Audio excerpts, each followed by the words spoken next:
ارشاد آپ تو نہیں آئے نا کہ آپ کو آنے تو میں نہیں، کلیوں کر کوئی فرق نہیں ورنہ پڑتا تو آنے نہ آنے سے. ہاں جی غزلیں تو بہت ہیں، جتنی آپ کہیں اتنی سنا. ٹھیک ہے ٹھیک ہے. ایک غزل پیش کرتی ہوں.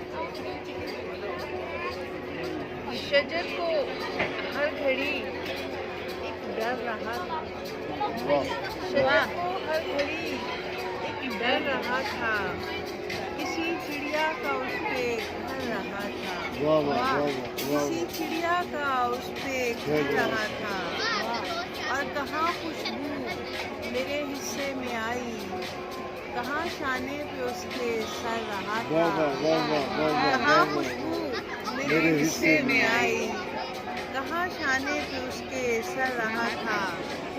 اور اس غزل کا جو اصل شعر ہے وہ میں پیش کرتی ہوں کہ میں اس کی خاموشی کو سن رہی تھی. میں اس کی خاموشی کو سن رہی تھی. وہ اظہار محبت کر رہا تھا. وہ اظہار محبت کر رہا تھا.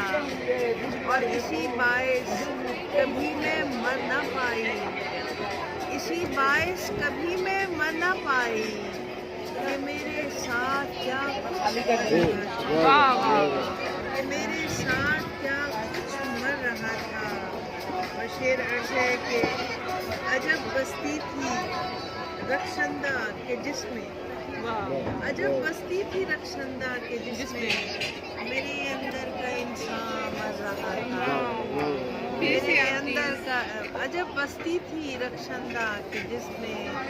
میرے اندر کا انسان مر رہا تھا. شجر کو ہر گھڑی ڈر رہا تھا.